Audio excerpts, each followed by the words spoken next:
அனைவருக்கும் வணக்கம். பழைய சீரியல் இன்றைக்கி என்ன ப்ரோமோ நினச்சின்னு பார்க்கலாம். அரசி அவங்க ஃப்ரெண்டு கூட வந்து ஃபோனில் பேசிட்டு வெளியில் இருக்காங்க. அதே நேரத்தில் குமாரும் ஃபோன் பேசுறதுக்காக வெளியில் வராரு. அப்போ வந்து குமார் வந்து விசில் அடிச்சுட்டு அரசியை பார்த்து கை சாடெல்லாம் கட்டுறாரு. அரசி திருன்னு முழிக்கிறாங்க. அரசி ஒன்றைத்தான் சாப்பிட்டியா அப்படின்னு கேட்குறாங்க. இதை வந்து ராஜி பார்த்துறாங்க. என்ன இவன் அரசிக்கிட்டக்க விசில் அடிக்கவுமா கை சாடை காமிக்கிறான், என்னமோ பேச வர செய்கிறான்ட்டு வெளியில் வந்துட்டு அரசி நீ உள்ளே போ அப்படிங்கிறாங்க. அரசி உள்ளே போயிடுறாங்க. இவர் ஒன்றுமே தேவை மாதிரி அப்படியே வீட்டுக்குள்ளே போக பார்க்குறாரு. உடனே ராஜிக்கு வந்து பயங்கரமாக கோவம் வருது. கோவம் வந்துட்டு உள்ளே போகிறாங்க. நில்லு, நீ என்ன பண்ணிகிட்டு இருக்க அப்படின்னு சொல்லி குமார் வந்து திட்டுறாங்க. நான் என்ன பண்ணுறேன், நானாட்டி பேசாமல் தானே இருக்கேன் அப்படிங்கிறாங்க.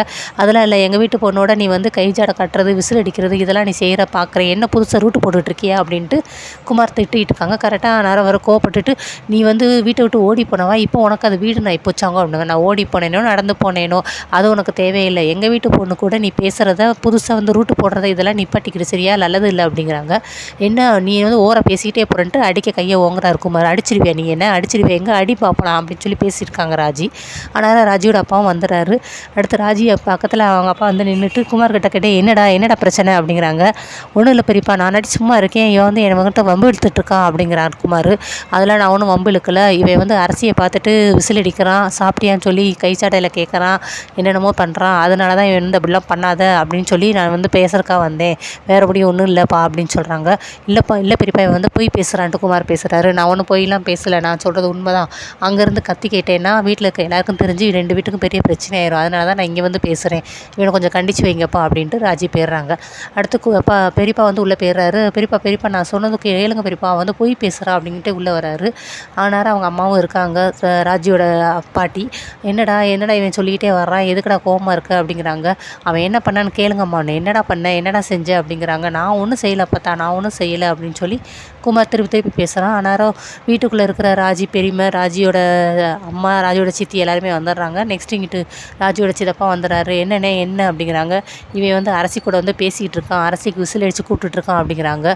இதை வந்து குமாரோட அவங்க அப்பா வந்து பார்த்துட்டு நம்ம மாதிரி இதெல்லாம் ஸ்டார்ட் பண்ண ஆரம்பிச்சிட்டானா அப்படின்னு சொல்லிட்டு அவர் ஒரு மாதிரி அப்படியே இருந்துட்டு அதெல்லாம் இல்லைண்ணே, நான் என் பையன் அப்படிலாம் செய்ய மாட்டான், ஏன்னா நீ என் பையனை நம்ப மாட்டேங்கிற, ஏன்டா அவனை நான் திட்டக்கூடாது அடிக்கக்கூடாது என்ன ஏன்னு கண்டிக்க கூட கூடாதுங்கிறியா நீ அப்படின்ட்டு ராஜி அப்பா கேட்கவும், ஆமாண்ணே இந்த அவனை அடி நல்ல அடி, ஆனால் அது நீயே அடிச்சினா எனக்கு வந்து சரின்னு சொல்லி ஒத்துக்குவேனே, ஆனால் அந்த ஓடுகாலி சொல்லி அவள் சொல்கிறத கேட்டுட்டு நீ நம்பி வந்து என் பையனை திட்டுற பற்றியா, அதுதான் என்னால் பொறுக்க முடியல, உனக்கு வந்து மவா பாசை இழுக்குதோ அப்படின்னு சொல்லி வரும்போது ஏன்டா எப்போ பார்த்தாலும் எல்லாத்தையுமே குத்தர்க்கமாகவே பார்க்குற, எல்லாத்தையுமே தப்பாகவே யோசிக்கிறியேடான்ட்டு ராஜியோட அப்பா பேசுகிறாங்க.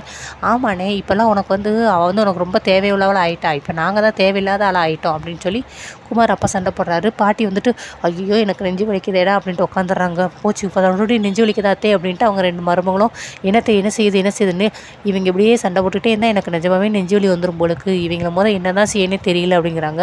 நீங்கள் உள்ளே போங்க நீங்களும் உள்ளே போங்க மாமா அப்படின்ட்டு 2 பேரும் தனித்தனியாக ரூம்க்குள்ள அனுப்பி விட்றாங்க 2 மருமகளும். என்னத்தை நிஜமாக நெஞ்சு வலிக்குதா அப்படின்னு, நிஜமாகவே வந்துடும் போலுக்கு, இவங்க பண்ணுறதை பார்த்தா அப்படி தான் இருக்குது, இவங்க சண்டை எப்படி தான் தீர்க்கனே எனக்கு தெரிய மாட்டேங்குது அப்படிங்கிறாங்க. அத்தையே நீங்கள் இப்படியே சொல்லிகிட்டே இருந்தீங்க, நிஜமாகவே ஒரு நாளைக்கு உங்களுக்கு ஒரு நாள் நெஞ்சு வலிக்க போகுது, நாங்கள் கண்டுக்கிடாமல் விட்டா போகிறோம் பாருங்க அப்படின்ட்டு அவங்க 2வது மருமகள் பேசுகிறாங்க. குமார் நின்றுக்கிட்டே இருக்காங்க. என்னடா பார்க்குற போடா நீ அப்படின்ட்டு சரி சுடு தண்ணி கேட்குறாங்க. தண்ணியை எடுத்து கொடுத்து குடிக்க வச்சிடறாங்க. நெக்ஸ்ட்டு ராஜிக்கு அது 2 பேரை காட்டுறாங்க. ஆனால் ராஜி கையை பார்த்துட்டே இருக்காங்க. என்ன ரொம்ப வலிக்குதா, ஹாஸ்பிட்டல் வேணால் போகலாமா அப்படிங்கிறாங்க. இல்லை அதெல்லாம் ஒன்றும் இல்லை, போலீஸ் ஸ்டேஷன்லேருந்து எதுவும் ஃபோன் போட்டாங்களானே, போலீஸ் ஸ்டேஷனில் ஃபோனும் போடல ஒன்றும் போடல, இன்றைக்கி தானே நம்ம வந்து கம்ப்ளைண்ட் பண்ணியிருக்கோம், ஸோ கம்ப்ளைண்ட் பண்ணிவிட்டு நம்ம கொஞ்சம் நாள் கழித்து எப்படியும் ஏதாவது கிடச்சிச்சின்னா க்ளூ கிடச்சிச்சின்னா நம்ம கூப்பிடுவாங்க அப்படிங்கிறாங்க. சரி நீ எந்த நம்பிக்கையில் அந்த நகை வரும்னு நினச்சிட்டு இருக்க, அவன் உங்ககிட்ட நகையை எடுத்துகிட்டு போய் 6 மாதம் ஆச்சு, இன்னுமாவே அந்த நகையை வச்சுருப்பான், எப்பயோ அதை விற்றுட்டு அந்த காசு எல்லாத்தையும் செலவு பண்ணியிருப்பான்ல, நீ அவனை எங்கே பார்த்ததா சொன்ன அப்படிங்கிறாங்க. டியூஷன் எடுக்கிற இடத்துல பக்கத்துலனே, அப்பா அது இருக்கிற இடத்துக்கும் நான் அவனை பிள்ளையார் கோயில் கிட்டக்க பார்த்தேன், அங்கேயும் 2 கிலோமீட்டர் கிட்டக்க இருக்கும், அவ்வளோ தூரம் ஓடியா வந்து நீ அப்படிங்கிறாங்க. அவனுக்கு எடுத்த ரூபா எல்லாமே காலியாக போயிருக்கும், அதனால தான் திருப்பி ரூபா தேவைப்பட்டிருக்கும், அதனால தான் ஊருக்குள்ளே வந்திருக்கான் அப்படிங்கிறாங்க. நான் இன்னும் எவ்வளோ கிலோமீட்டர் வேணாலும் அவன் பிடிக்கிறக்காக ஓடுவேன், நான் வந்து அத்லெட் தெரியுமா அப்படிங்கிறாங்க. நீ அத்லெட்டாரு என்ன வேணாலும் இரு, ஆனால் ஏன் இப்படி இவன் மேலே இவ்வளோ கோவமாக இருக்குன்னே, அவன் நகையை எடுத்துகிட்டு போனதுன்னு ஆகிப்போச்சு, அதை விட்டுற வேண்டியதானே அப்படிங்கிறாங்க. அந்த நகை வந்து ஓ நகை தான், இல்லைன்னு சொல்லலை, அதுக்காக இவ்வளோ மெனக்கடணுமா நீ அப்படிங்கிறாங்க. இல்லை நான் அதுக்காகலாம் இல்லை, அவன் திருட்டு பட்டத்தை வந்து அவன் வந்து திருடிட்டு போயிட்டான், ஆனால் நீ திருட்டுப்பட்டதை சுமந்துட்டுருக்க. என்னால் நீ வந்து திருடைங்கிற பேரை வந்து சுமந்துருக்கக்கூடாது. என்னால் நீ எந்த ஒரு கஷ்டத்தையும் அனுபவிக்கக்கூடாது. எனக்கு அது சுத்தமாக பிடிக்கல. அந்த நகை எப்படியாவது அவங்ககிட்ட வாங்கி இல்லை பணத்தையோ ஏதாவது ஒன்று வாங்கி எங்கள் வீட்டு ஆட்கள்கிட்ட கொடுத்துட்டு நீ திருடலைங்கிறத எங்கள் வீட்டு ஆட்களுக்கும் மாமாக்கிட்டக்கே நான் கண்டிப்பாக தெரியப்படுத்தணும். அதனால தான் நான் இவ்வளோ தூரம் கஷ்டப்படுறேன் அப்படிங்கிறாரு. ஸோ அப்படின்னு ராஜி சொல்கிறாங்க. இதெல்லாம் கேட்டுட்டு கதிருக்கு அப்படியே ஒரு மாதிரி பாஸ் ஆகுது. சரி அது வர நேரத்தில் வரட்டும், இப்போ நம்ம படுக்கலாமா அப்படின்ட்டு அவங்க 2 பேரும் படுத்துறாங்க. படுத்துட்டு திருப்பி கதிர் அதையே நினச்சி பார்க்குறாரு. என்னால் நீ கஷ்டப்படக்கூடாது, எனக்கு அது வந்து பிடிக்கல அப்படின்னு ராஜி சொன்னார். திருப்பி கதிர் வந்து ரீகால் பண்ணி பார்த்துட்டே இருக்காரு. நெக்ஸ்ட் விடிஞ்சிருது. குயில் எல்லாரும் நியூஸ் பேப்பர் உட்காந்து படிச்சுட்டு இருக்காங்க. சத்தமாக படிக்கிறாங்க. ப்ளூ கலரில் அலைக்கடல் வந்துச்சா என்னது அப்படி இப்படின்னு சொல்லி யோசிச்சு படிச்சுட்டே இருக்காங்க. அக்கா நீ என்ன எக்ஸாமுக்கு மெமரி பண்ணியை படிச்சுட்டு இருக்க, கொஞ்சம் அமைதியாக தான் படிங்க, நியூஸ் பேப்பர் தானே படிக்கிற அப்படின்ட்டு அரசி சொல்கிறாங்க. ஏய் நான் நியூஸ் பேப்பர் எப்படி படித்தா உனக்கு என்ன, நீ உன் வேலையை பாருடி அப்படிங்கிறாங்க. நீ இப்படி கத்தி கத்தி படிக்கிறனால என்னால் அசைன்மெண்ட் எழுதவே முடியல, நீ மொத்தம் கொஞ்சம் கஷ்டம் இல்லாமல் அமைதியாக படி அப்படின்னு சொல்லி அரசி சொல்கிறாங்க. அப்படி தான் கத்தி படிப்பேன் அப்படின்ட்டு நம்ம எங்கள் கடலே பார்க்க முடியல, இது எங்கள் அலைக்கடல் வந்து ஊதா கலரில் வந்துச்சான் அப்படின்ட்டு யோசிச்சுட்டு இருக்கும்போது மயில் ரூம்லேருந்து வராங்க. ஏன் மயில் இங்கே வா அப்படிங்கிறாங்க. மயில் பயந்துட்டு என்ன நீ என்ன அப்படிங்கிறாங்க.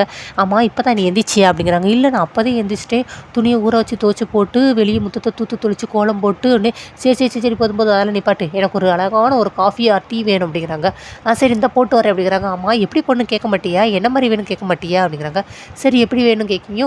ஒரு துண்டு இஞ்சி 4 ஏலக்காய் நல்லா தட்டி ஸ்ட்ராங்காகவும் இல்லாமல் ரொம்ப லோவாகவும் இல்லாமல் மீடியமாக போட்டு சுகர் கொஞ்சம் தூக்கலாக போட்டு எனக்கு ஒரு டீ சூப்பரான டீ எடுத்துகிட்டு வா அப்படிங்கிறாங்க. இந்த போயிட்டு வரேன் அப்படின்ட்டு உடனே போகிறாங்க. திருப்பி அரசி உனக்கு எதுவும் டீ வேணுமா அப்படிங்கிறாங்க. இல்லை நீ அதெல்லாம் ஒன்றும் வேண்டான்னு அரசி சொல்லிடுறாங்க. அடுத்து போய் டீ போட்டுக்கிட்டு இருக்காங்க. ஆனால் அரசி சொல்கிறாங்க, அக்கா நீ இருந்தாலும் ரொம்ப ஓவராக தான் பண்ணுற, ஏன் உனக்கு டீ வேண்டாம், நீ போட்டு குடிக்க மாட்டியா, நான் இருந்தாலும் நாத்தனாங்கிற கெத்தை காட்ட வேண்டாமா நான் அப்படின்னு குயிலி சொல்கிறாங்க. நெக்ஸ்ட்டு மீனாராஜி கிச்சனுக்கு வர்றாங்க. அவங்க டீ போடுறத பார்த்துட்ருக்காங்க. என்னக்கா குட் மார்னிங் அப்படிங்கிறாங்க. இவங்க ஒன்றுமே பேசாமல் போடுறாங்க. குட் மார்னிங் சொன்னால் பதிலுக்கு ரிப்ளை பண்ணி குட் மார்னிங் சொல்லணும் சரியான்னு ராஜி கேட்குறாங்க. சரி டீ வாசம் வருதா அப்படிங்கிறாங்க. என்னது அப்படிங்கிறாங்க. டீ வாசம் வருதா அப்படின்னாங்க. உடனே மீனை வந்து மூக்க வச்சுட்டு நல்லா ஸ்மெல் பண்ணிவிட்டு டீ வாசம் நல்லா கமகமகன்னு வருதே அப்படிங்கிறாங்க. ஓகே நல்லா வருதா அப்படின்னு. சரி யாருக்கு போட்டுட்ருக்கீங்க அப்படிங்கிறாங்க. அது அன்னிக்கு தான். அவங்க என்ன அண்ணி தான், அவங்களுக்கு எதுக்கு இவ்வளோ பயப்படுறீங்கன்னு.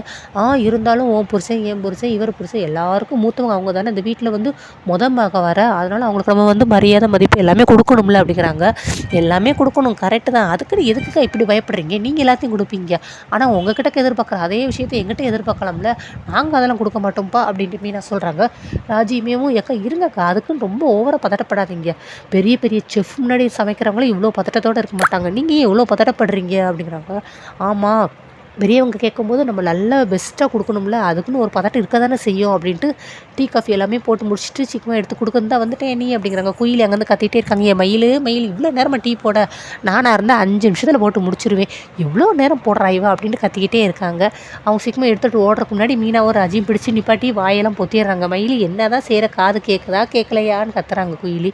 அடுத்து இந்த வர்றேன் ஒன்று அப்படின்ட்டு வர்றவங்க பூச்சி அப்படின்ட்டு மீனை கையை எடுத்துறாங்க வாயிலேருந்து. ஐயோன்ட்டு சீக்கிரமாக மயில் சீக்கிரமாக டீ எடுத்துகிட்டு போகிறாங்க. பக்கத்தில் வந்துடுறாங்க. இந்தாங்க உங்களுக்கு தான் கொண்டு வந்தேன் அப்படிங்கிறாங்க. சரி அவங்க டீயை வாங்கிட்டு போயிடுறாங்க. பார்த்தீங்களா அவ்வளோதான், அவங்களுக்கு வேணும்னா அவங்களே வந்து எடுத்துகிட்டு போவாங்க. இதில் என்ன இருக்குது, நீங்கள் ஏன் இவ்வளோ பதட்டப்படுறீங்கன்ட்டு ராஜி கேட்குறாங்க. என்ன இருக்கும், அவங்க பார்ட்டியில் எவ்வளோ கோவமாக போகிறாங்கன்னு நான் போய் அவங்கள்ட்ட போய் சமாதானப்படுத்தி பேசுகிறேன் அப்படிங்கிறாங்க. அதெல்லாம் ஒன்றும் தேவையில்லை, நீங்கள் இருங்கக்கா அப்படின்ட்டு மீனா பிடிக்கிறாங்க. இல்லை நீங்கள் வேணால் தைரியமாக இருங்கப்பா, எனக்குலாம் அந்த தைரியம் கிடையாது, நான் போகிறேன் அப்படின்ட்டு அவங்க போயிடுறாங்க. இந்த அக்காவை திருத்தவே முடியாது, நீ விட்டுரு மயிலக்காவை அப்படின்னு சொல்லி மீனா சொல்கிறாங்க. ஆமாக்கா அப்படின்ட்டு ராஜியும் சொல்லிடுறாங்க. நெக்ஸ்ட்டு டைனிங் டேபிளில் 3 பேர் உட்காந்து பேசிகிட்டு இருக்காங்க. அந்த நேரத்தில் குயிலியும் வராங்க. அவங்க அதிரசம் முறுக்கு தண்ணி எல்லாத்தையும் எடுத்து ஒன்று ஒன்றா சாப்பிட்டுட்ருக்காங்க. அப்போ வந்து கதையாக சொல்கிறாங்க 3 பேர்கிட்டக்கையும். குயிலி வந்து நாங்கள் வந்து எங்கே விட்டே அப்படின்ட்டு நீங்கள் உங்கள் மாமியார் உங்கள் வீட்டுக்காரெலாம் வீரபாண்டி கோயிலுக்கு போனீங்கல்ல, நான் அங்கே போகணுமா, அங்கே அது பண்ணாங்களா இது பண்ணாங்களா